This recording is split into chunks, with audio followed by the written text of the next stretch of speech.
C'est une bonne question parce que c'est quelque chose de vraiment important. Une des parties les plus importantes du ministère de l'évêque, du prêtre aussi d'ailleurs, ou du diacre.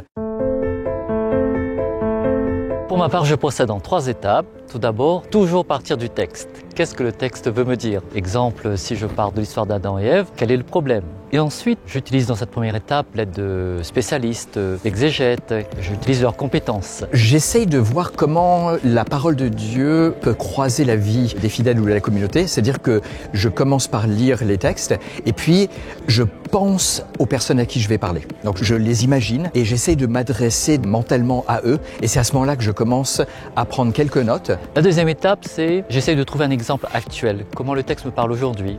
Si je parle d'Adam et Ève, comment fonctionne la violence, quelles sont les causes, qu'est-ce que ça produit comme effet en moi, qu'est-ce qu'il peut y avoir comme piste de solution. Je commence quelques jours avant, quand c'est une homélie de dimanche, pour méditer, pour que ça mûrisse. Ensuite, je laisse mûrir et en troisième étape, peut-être qu'il y a quelque chose qui va être s'affiner. Je n'écris pas mot à mot mes homélies, je trouve ça très important pour pouvoir avoir une part de communication. Je mets tout par écrit parce que cela peut me servir pour archives et plus tard, si je suis un peu pressé, j'ai déjà une base de travail. Je pense que en fait, l'homélie, elle n'est pas que du prédicateur, elle est aussi en partie inspirée de l'Esprit Saint. Et là, on ne peut pas contrôler, mais ça fait vraiment partie de ce ministère, c'est d'essayer de rester comme un canal pour l'Esprit Saint.